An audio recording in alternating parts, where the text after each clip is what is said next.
Se você vai prestar concurso público ou fazer o vestibular em alguma universidade do Paraná, você precisa da história que eu tenho para te contar. Então, fica comigo até o final, porque no vídeo de hoje a gente começa uma série sobre História do Paraná.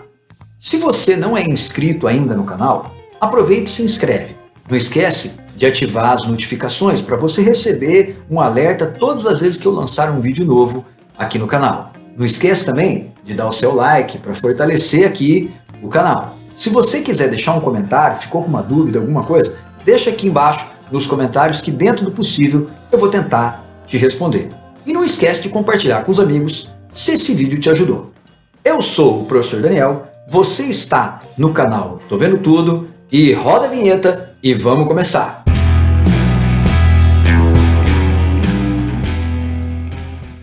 No vídeo de hoje, você vai aprender o contexto histórico da Europa no período da Idade Moderna, como era o Paraná antes da chegada do europeu e as principais características do relevo deste estado.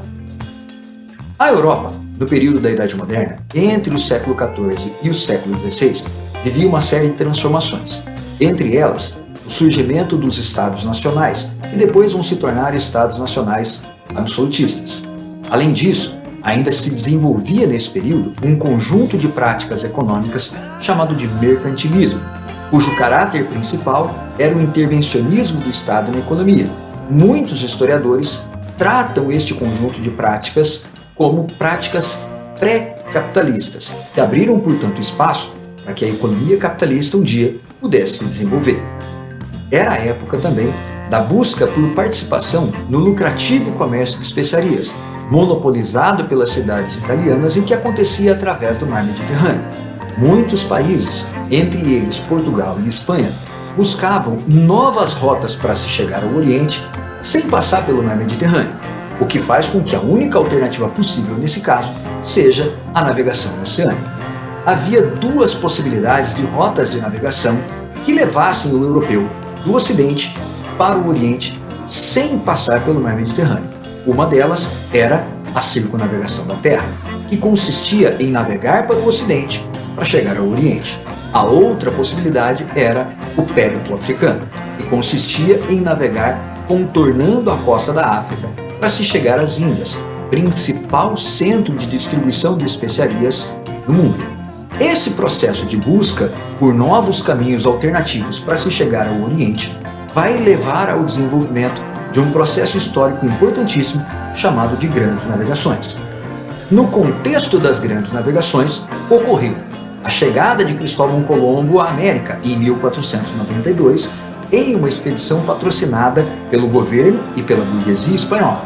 E em 1500, a chegada de Pedro Álvares Cabral ao Brasil comandando uma gigantesca esquadra com 12 embarcações patrocinadas pela coroa portuguesa. A história do achamento do Brasil eu já abordei em um outro vídeo, eu vou deixar o card aqui em cima e depois, se você quiser, você pode assistir. Depois da chegada de Cristóvão Colombo na América, no ano de 1493, o Papa Alexandre VI vai apresentar uma bula, um documento papal chamado Bula Intercoetera. Por este documento, as terras do mundo não descobertas, não povoadas ou onde a população não conhecia Cristo seriam divididas entre portugueses e espanhóis. Mas pela divisão feita pela Igreja, apenas a Espanha teria terras na América. A Bula Intercoetera, portanto, foi contestada pelo rei de Portugal, que em 1494 propôs para o rei da Espanha um novo tratado que entregava toda a costa litorânea atlântica do Brasil para os portugueses. O tratado foi aceito pelo rei da Espanha e a partir de 1494, Portugal passou a ter posse de terras na América do Sul. Estes tratados ficaram conhecidos como Tratados Ibéricos, que também são abordados no vídeo que eu deixei no card para você ver depois. Durante muito tempo, os historiadores defenderam a tese de que o Paraná era um vazio demográfico. Por essa tese, a ocupação efetiva do território só teria acontecido a partir do século XVI, com a presença dos primeiros europeus no nosso estado.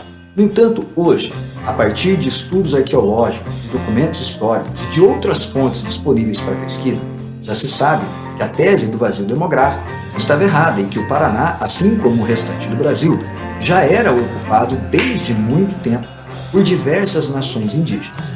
No Brasil, por exemplo, estima-se que em 1500, quando da chegada de Pedro Álvares Cabral no litoral baiano, havia cerca de 8 milhões de indígenas vivendo no Brasil. Estes indígenas estavam divididos em mais de 900 tribos, que estavam subdivididas, por sua vez, em 4 grandes grupos: os Aruaques, os Caraíbas, os Gês e o principal grupo, os Tupis. No Paraná, havia 2 grandes grupos, os Tupi-Guaranis e os Gês. Os Tupi-Guarani estavam subdivididos da seguinte maneira: os Carijós, que ocupavam a região litoral do estado, os Tinguis, que ocupavam a região da atual cidade de Curitiba. Além destes, havia ainda os Coroados, os Tupiniquins, os Botocudos e os Chetás. Além destes, havia um segundo grupo, o grupo G, que estava subdividido, por sua vez, em Caigangues. No que diz respeito à ocupação do estado do Paraná, a datação é incerta. Se analisarmos os sambaquis, sítios arqueológicos litorâneos, a datação aponta para uma ocupação do território a partir de 8.000 anos atrás. Mas, na região central do estado, a datação aponta para uma ocupação há cerca de 2.500 anos. O fato é que não foram os europeus os primeiros homens a pisar no estado do Paraná. Dentre os povos indígenas que habitavam o estado do Paraná, destacam-se alguns deles, como, por exemplo, os Guaranis. Os Guaranis ocupavam o território do estado desde o litoral até a margem oeste do rio Paraná. E seus costumes não eram muito diferentes dos costumes de outros povos indígenas que habitavam o Brasil. Os Guaranis, por exemplo, costumavam praticar a agricultura, apesar de serem considerados seminômades. As suas aldeias normalmente estavam próximas a algumas florestas, nas quais eles abriam clareiras para construir as suas aldeias. Em geral, os Guaranis permaneciam em uma mesma região entre 5 e 6 anos. Depois se afastavam, esperavam que a região se recuperasse e voltavam a ocupar aquela mesma região. Em suas aldeias viviam aproximadamente entre 120 e 180 indivíduos. Portanto, eram aldeias bastante povoadas, que se estendiam, como já foi dito, por uma vasta extensão territorial no nosso estado. Eles praticavam, sim, a agricultura de produtos como, por exemplo, milho e a mandioca, mas também viviam da caça, da pesca, da coleta, tinham uma divisão sexual do trabalho, ou seja, havia trabalho específico para homens e trabalhos específicos para mulheres entre as tribos guaranis. Estas tribos ainda apresentavam uma mitologia bastante característica. Os guaranis acreditavam na existência de uma terra sem mal, por isso viviam migrando para a região leste, onde o sol aparece, localização onde estaria a chamada Terra Sem Mal. Além disso, os guaranis acreditavam que todo mundo, quando nasce com um espírito bom. No entanto, após o nascimento, um outro espírito, mau e violento, se aproxima e, portanto, não há ninguém que seja 100% bom e nem ninguém que seja 100% mau. Além disso, os guaranis davam um extremo valor para as pessoas mais idosas, fato que ainda é observável hoje entre membros desta tribo. O respeito por pessoas idosas vinha do fato deles serem os detentores do conhecimento e da história sobre os povos. Os guaranis não possuíam linguagem escrita, portanto, eram uma sociedade ágrafa, o que faz com que as pessoas mais velhas, que tenham um conhecimento sobre a história do povo, se tornem fonte importantíssima para que as novas gerações possam ter acesso à sua própria história e repassar para as gerações futuras. E isso fazia com que os guaranis tivessem um respeito e um cuidado bastante grande com os membros mais velhos da tribo. Os atuais guaranis consideram que o homem branco, ou o não indígena, chamado por eles de Juruás, são os grandes responsáveis pela destruição da cultura e do modo de vida dos povos guaranis. Outro grupo indígena que merece destaque na história do Paraná é o grupo dos Chetás. Os Chetás foram o último grupo indígena a ter contato com o homem branco no estado do Paraná. A comprovação da existência dessa tribo só se deu no ano de 1940. Os Chetás habitavam a região noroeste do estado, na margem esquerda do rio Ivaí, até chegar à foz do rio Paraná. Em 1954, um grupo de 6 índios Chetás entraram em contato com um grupo de fazendeiros que haviam se aproximado bastante das terras Chetás e estavam desmatando e expandindo a lavoura de café, e tentaram um acordo para a preservação das terras indígenas. No entanto, nem os fazendeiros e nem tampouco o governo brasileiro fez qualquer coisa para proteger estes indígenas, e hoje restam apenas 7 representantes da etnia Chetá no estado do Paraná, segundo dados de 2007. Destes 7 indivíduos, apenas 4 conhecem o idioma original dos Chetás. Além dos Guaranis e dos Chetás, podemos falar ainda dos Caigangue. Os Caigangue habitavam uma extensa faixa de terra que ia desde o Rio Grande do Sul até o estado de São Paulo. Assim como outros povos indígenas do estado, os Caigangue também praticavam a agricultura e, enquanto aguardavam o período de colheita, praticavam a caça, a pesca e a coleta. Quando migravam em grupos familiares. Os Caigangue, a partir do século XIX, passaram a sofrer com a ação de tropeiros e da expansão das fazendas de gado no estado, o que acabou fazendo com que os remanescentes destas tribos passassem a viver em aldeamentos construídos pelo estado. Alguns desses aldeamentos foram de extrema importância para as tropas brasileiras durante a Guerra do Paraguai, entre 1864 e 1870. A presença indígena no estado do Paraná é de crucial importância. A influência da cultura indígena no estado do Paraná e no Brasil de modo geral é indiscutível. Em todos os estados é possível encontrar cidades com nomes indígenas, como no caso do Paraná, Ibiporã e Cambé.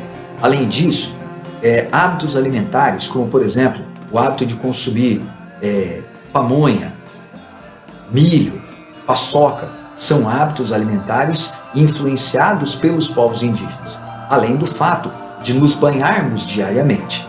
Ou seja, é indiscutível a importância e a influência da cultura indígena na cultura do Brasil e particularmente do estado do Paraná.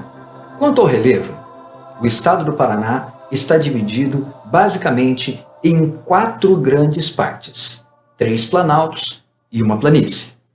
A planície litorânea, que vai do Oceano Atlântico até a Serra do Mar, onde estão cidades, por exemplo, como Paranaguá, Morretes, Antonina, é a primeira região ocupada pelo europeu no nosso estado.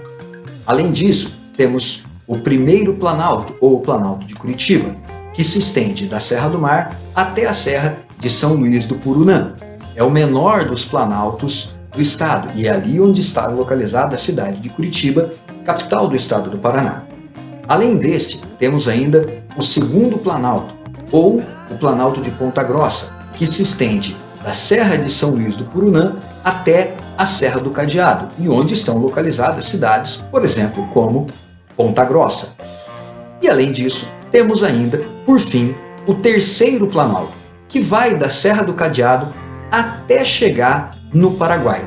É o maior dos 3 planaltos do estado do Paraná, onde estão localizadas cidades, por exemplo, como a cidade de Londrina, como a cidade de Cornélio Procópio, entre outras cidades importantes do nosso estado.